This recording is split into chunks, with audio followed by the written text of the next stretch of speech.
oh, this is unfair.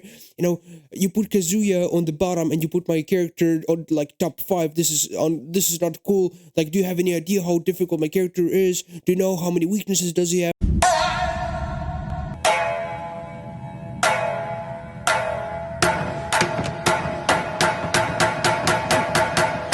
Yo, how's it going? Voice of Frenzy Online, and today we're gonna make a review video or like a reaction video, whatever you want to call it, like to the main man video tier list that he just posted. And we all love those when the main man talks about our characters, places them in tiers, and then we are unhappy, and then we make our own videos, and we're like, oh, this is unfair. You put Kazuya on the bottom, and you put my character on like top 5. This is not cool. Like, do you have any idea how difficult my character is? Do you know how many weaknesses does he have?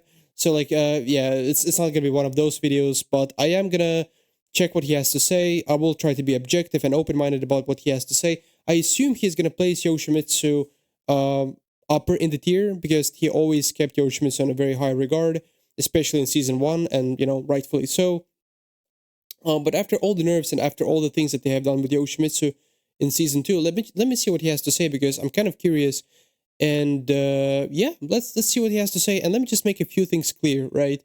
I started picking Yoshimitsu in season 1. I got him to Tekken God in season 1, and I also got him to Tekken God in season 2. And many players who were also Yoshi mains, they would come to my stream and they would be like, oh no, Yoshimitsu has so much counterplay. People just don't know, like they should just lab Yoshimitsu, like the get good argument. And I'm like, no guys, let's be real. Yoshimitsu is a complete scumbag in season 1. So he needs every single bit of nerf, please just shut up with those downplay arguments. And I have a lot of VODs, I have a lot of highlights from my streams from season 1 times, where I would just completely disagree with what people would say in regards to Yoshimitsu downplay. So I'm not a downplayer. I just see no point of having this argument of like, oh, but my character has so much counterplay. He's not top 1. It's just, I see no point when your character is just like objectively busted, right? And I don't believe this makes me less of a player or less of a Tekken fan if my character is busted. That's not my choice, right? As long as I keep playing the character, as long as I keep playing and enjoying and labbing, which is what I do, I still play Yoshimitsu, as I said. So, again, I'm not gonna try to downplay at least too much. So let's see what the main man will have to say. So I'm kind of curious. So he also has timestamps here, which is very convenient for me.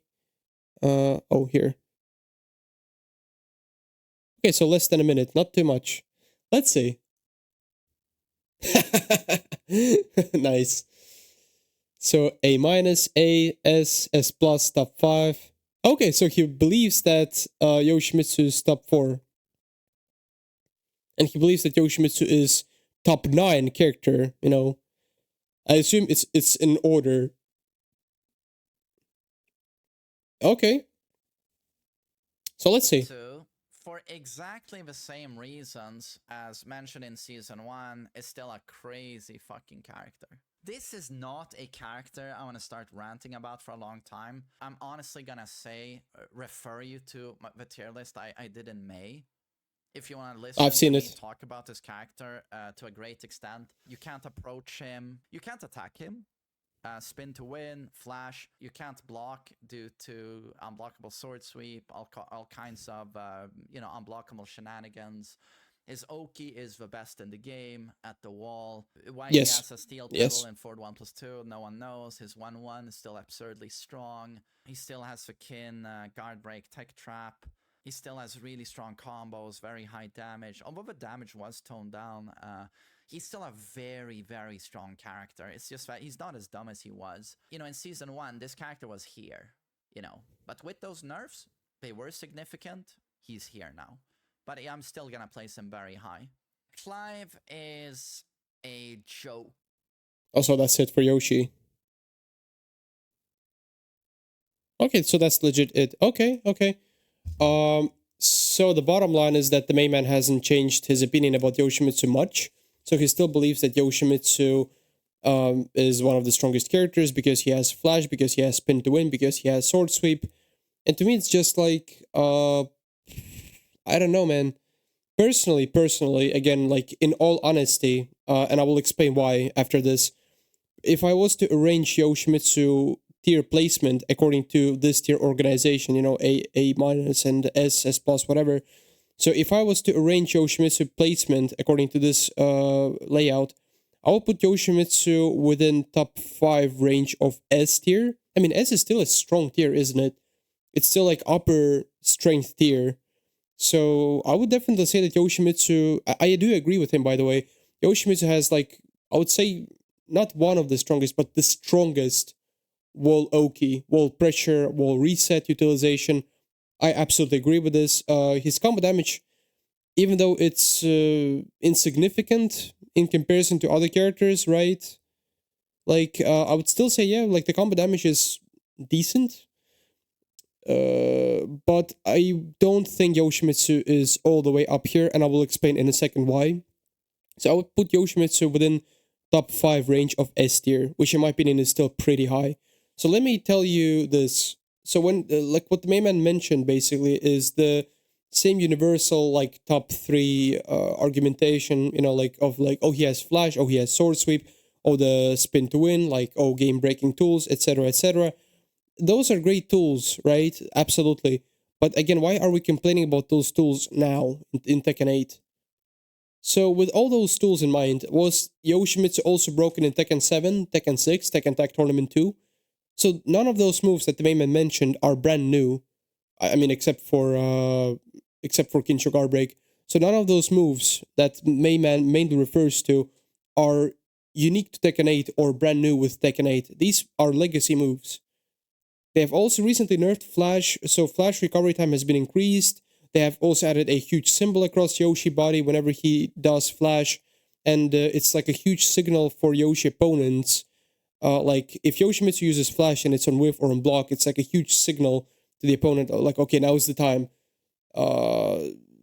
It's launch punishable, so I don't know. It's like they have added every single bit of counterplay and the giveaway for Yoshi opponents to Flash. So, no, don't get me wrong, Flash is still one of the best defense moves, absolutely it is. But they have added every single counterplay, and again, if you believe that Yoshimitsu Flash is so giga-busted in Tekken 8, please go back to Tekken 7, play against a good Yoshimitsu player, right? Get flashed and get a full combo, max combo damage from a normal Flash. Because you kind of get all you get from a normal Flash in Tekken 8 from normal Flash, you get back 2-2 from the normal Flash. The NSS Flash, otherwise, a bit different story. It's 8 starter frames, not 6, as normal Flash. But we're going to talk a little bit about this later on. The sword sweep, they have expanded the hurt box in the recent emergency patch. So now Yoshimitsu is much more accessible from the sword sweep state. The spin to win has been nerfed, that he gets now the double damage to the prior initial damage that he would get from spinning around. So now every spin counts for Yoshi players, and in the game where everybody has lots of different homing moves and lots of different homing tools, you know, like homing mids, launching mids, homing mids, it's just, yeah, I don't know. It's like, if you use the right tool against Yoshimitsu, I can assure you he's twice as less scary as he would be otherwise. So many different characters have so many different homing mids, or like homing moves in general, that can catch or eliminate Yoshimitsu's spinning. For example, Anna here, who has like her lovely thumb swinging left and right, homing, plus on block, etc., etc. It's just like, when I play against Anna, I never spin as much as I would spin against someone like, I don't know, Kazuya, right? Or Jin. No, Jin also has some spinning, some homing stuff. But either way, it's just, I'm not quite sure why are we still complaining about those moves, to be honest. I don't know, like, how much more nerfing or how much more counterplay do you need for the players to be able to deal with those moves? I just really don't know. And to me, what looks interesting about this tier is that he actually believes that Yoshimitsu is stronger than Clive. I mean, I assume this is organized. Yeah, I mean, he did say that he believes that Anna is top 1, Nina is top 2, Brian is top 3, so this is organized. So he actually believes that Yoshimitsu is not only in S+, but he believes that he is top 9 character in the game, top 4 in S+, and that he's stronger than Clive, June, Law, right? Who has like nunchucks, one of the new nunchuck moves, wall splats, nunchucks when heat is activated recovers heat, super strong combo damage. So he believes that Yoshimitsu is stronger than Clive, who has every single tool at Clive's disposal. He has like, I think 2 or 3 launching hell sweeps. Yeah, I think 2 normal hell sweeps, which give you a full combo, and one counter hit launch hell sweep, which also gives you a full combo damage. I mean, correct me if I'm wrong in the comment section. Clive also has 1+2 save mid, 13 starter frame, safe on block hit engager. Prominence remains one of the best hit engagers in my opinion, which reaches like crazy.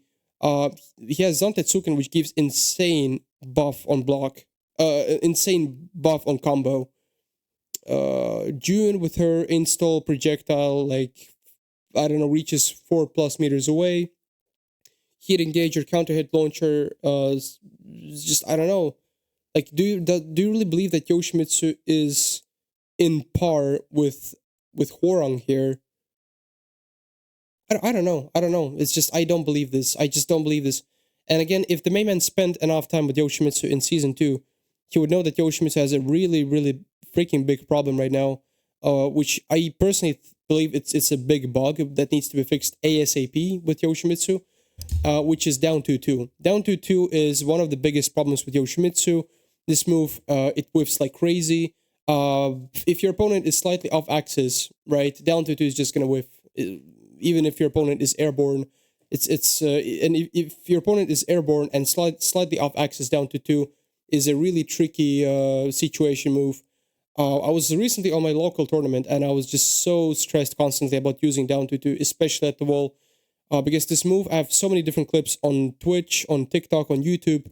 You can check those out. Like, I have so many clips where down 2-2 just whiffs for no reason whatsoever, because the tracking is really crazy. For example, if I'm Yoshimitsu, right, and you are your character, and we're facing each other like this. In other words, if you're watching at me as at the Yoshi from the first party, and I do down 2-2, instead of tracking forward as it should, it tracks sideways, which leads to a lot of unintended behavior, to a lot of unintended outcome, to a lot of unpredictable situations, which leads to Yoshi being in very disadvantageous situations. So down 2-2 needs to fix ASAP. CD1, which is supposed to be like a steel pedal on grounded opponents with Yoshi, also has the same problem. It whiffs like somewhere to the right for some reason, and like your grounded opponents are just like laying there and like they're not hit by this. Sometimes they do get hit, sometimes they don't. It's really situational. So Yoshi has a lot of tracking issues for certain moves, and again, you can check the clips out on my channel, TikTok, Twitch, YouTube, whatever. But the main man doesn't know all this, because if he has spent time with Yoshimitsu, if he has like sort of done the homework for Season 2 tier list with Yoshimitsu specifically, he would have known that Yoshi has those problems. And as long as Yoshi has those problems, he definitely cannot be here. Definitely. Because down 2-2 with Yoshimitsu, it's one of his leading moves for combo execution, right?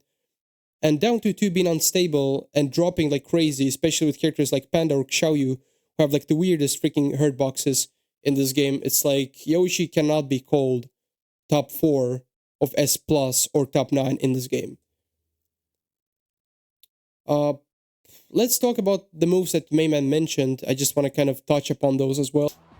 So let's talk a little bit about Yoshimitsu's moves and the ones that the Mayman has mentioned. So yes, Flash remains one of the best defense moves. I absolutely agree with this. And again, this move has been with Yoshimitsu forever. So Flash itself does not pose a big of a threat as it did in Tekken 7, which would give you a full max combo damage. Here, normal Flash only gives you back 2-2, which is still good enough. NSS Flash, however, is kind of trickier. It is 8 starter frames though, not 6. Not 6 as with a normal Flash. So here it is 8 starter frames. It has a pretty decent reach. But then again, if you are a good player and if you're like a really good awareness about Yoshimitsu Flash, right? What you will try to do is to bait Flash out. Like, you would just make me whiff my Flash, and then it would just launch me to full combo damage. So that's what you would do if you are a good player and if you have a really good anti-Yoshi or like counter Yoshi gameplay. Let's talk a bit about Sword Sweep. So this move, right, very close range, very close range. Accessible only from the crouch state. 26 starter frames, right? And as you can see, if I do it too fast, I will just end up doing the low jab, which is clearly not it. So I need to stay down here for a little while, and then only then I can do the sword sweep. Of course, I can also do the down forward 3, which puts me in crouched, and then do this as an option. But what you need to know is that the game gave you every single tip and every single clue and a giveaway for you to read by sword sweep.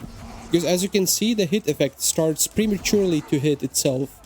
So I haven't even hit Yoshimitsu, sorry, I haven't even hit Kaze yet, and I'm already glowing with hit effect. So it's like a dead giveaway for you to know, like, okay, so now he's gonna sword sweep. And as ironical as it is, sword sweep is beaten by anything else than block. By anything else than block. If you backdash, if you sidestep, if you just even mid-check me, or if you hop-kick me, if you down forward to me, yes, that's when that literally beats sword sweep. Just anything else beats the sword sweep in this game other than block. Now let's talk about the situation at the wall, right? So for example, if I do this, I get you into the combo for the wall. So yeah, here at the wall, as the main man mentioned, Yoshimitsu has a very strong option select, you know, as per what to pressure you with. So at the wall, he can pressure you with this, or he can pressure you with this, or with this, or with this, like with all kinds of things. So here the main man was absolutely spot on, but like when you are grounded, right? So first what you should do is just to look what I do, and if you see that I'm trying to sword sweep you, all you have to do is just to tech roll and toe kick me. Tech roll, or you can even tech roll, you can even try to toe kick me without tech rolling. But the safest option is to tech roll, because sword sweep does not hit grounded opponents, only the ones that are standing. And you can just toe kick me after tech roll and you will interrupt me. So this is one option. So it's like, again, it takes awareness to know what to do against Yoshimitsu to be able to deal with Yoshimitsu at the wall. But still, this does not cancel the fact that Yoshimitsu has the best wall Oki. Absolutely, I absolutely agree with this. Now let's talk about down to 2. Down to 2 has like the weirdest... yeah, as you can see, like, why did it whiff right now? Yeah, see, like, why did it whiff right now? It's like, down to 2 has a very weird tracking. Yeah, so, I'm pretty sure it's gonna hit eventually. Yeah, see, so, like, in one instance, it whiffed. In another instance, it did not whiff. And, like, this is considering that my opponent is on axis. But if my opponent is slightly off axis, it's like, it's almost like 100% gonna whiff. If you like catch your opponent like with down forward 2, you know, like while they're waking up or something like this, then they happen to be slightly off axis. So down to 2 is just gonna whiff. And this is the bug which has been reported by even non-Yoshi players on Twitter. I have reported this multiple times. Again, you should check my clips on YouTube, on TikTok to see what are those instances. Now let's talk about the NSS 1-1, which the main man mentioned, which in my opinion is actually true. That's one of Yoshi's best moves. It's a 10 starter frame knockdown. 10 starter frame knockdown, and the second hit counter hit launches. So the second hit counter hit launches. So this move is really good, and on block, let me show you. It's -9, so it's practically safe, right?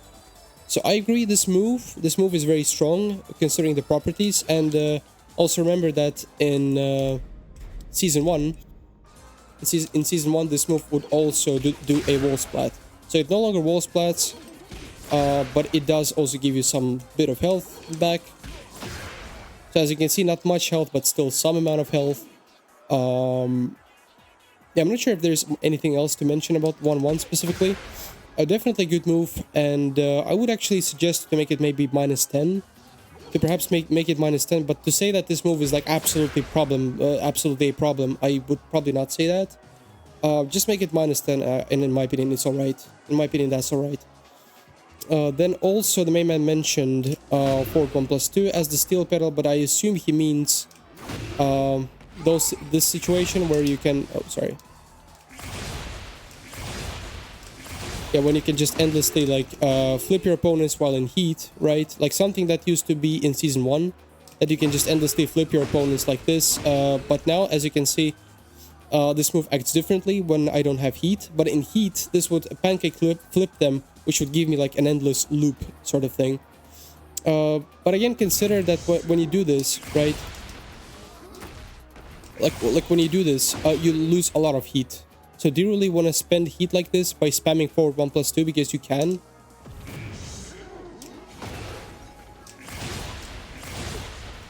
So I can do 3 pancake flips and my heat is gone. So in the game where heat is a very valuable source, like I'm not quite sure I want to use heat quite like that. So I'm not sure if that's a problem. I don't really think so. And in heat, many characters do a lot of stupid stuff. So I don't really think that Yoshimitsu should have this nerfed. I really don't think so, because I mean, as many Yoshi players as I've seen in season 2, I haven't seen many Yoshi players actually use it like that, because no smart Yoshi player is gonna just waste heat like that. Just spending the whole heat gauge just for 3 pancake flips with 4 1+2, and for what? Sorry.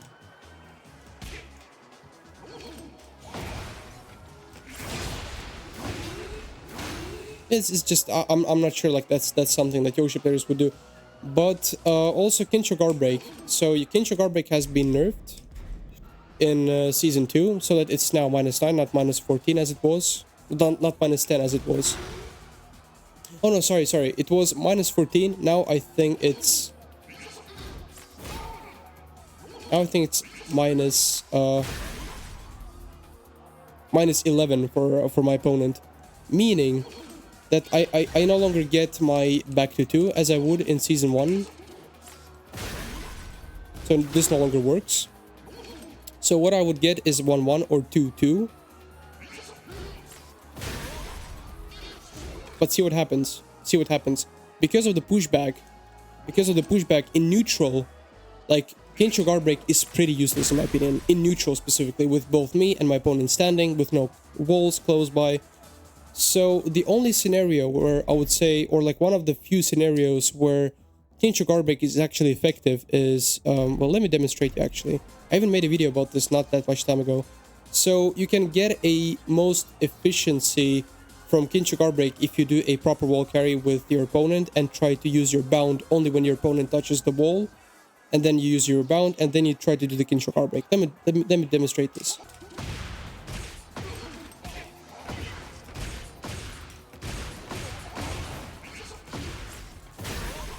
So as you can see, when you use your bound only at the wall, right, and when you do the Kincho guard break, it still tracks your opponents sideways. But this is again, like that's, I would say, one of the only few instances where Kincho guard break can actually be effective. And again, upon successful guard break, you still don't get much. You only get 1-1 or 2-2. So I think that's cool that Yoshimitsu has a guard break, because, I mean, almost every character has a guard break, right?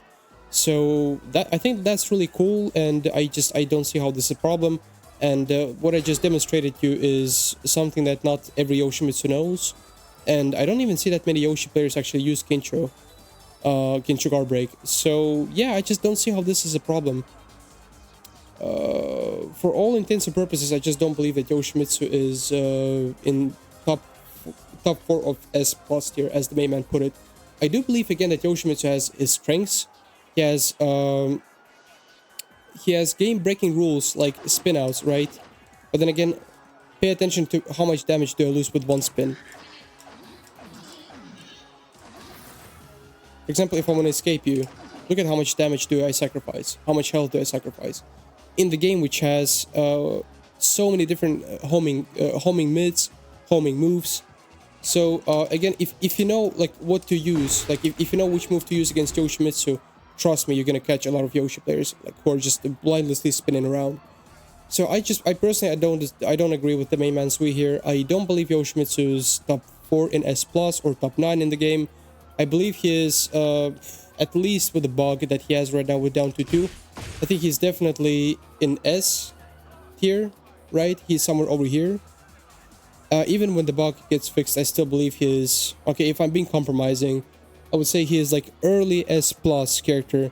but he's definitely not stronger than Clive here with 1+2 mid, safe on block, 13 starter frame, heat engager, and prominence, which is one of the longest reaching and one of the best heat engagers in my opinion. He's definitely not stronger than June with her projectile, with her can, with her back 3, and with her shenanigans. Yeah, I just don't believe that. I just don't believe that. And again, Yoshimitsu is still one of the strongest characters at the wall. Or actually, no, I would say he's the strongest character at the wall, but he's definitely not here. Doesn't really believe that he is on par with Hwoarang here. But it's like, oh, power crush this, power crush that, homing this, homing that, pressure. I just don't see that. But do let me know what you think. What is your opinion? And again, I'm not trying to downplay Yoshimitsu.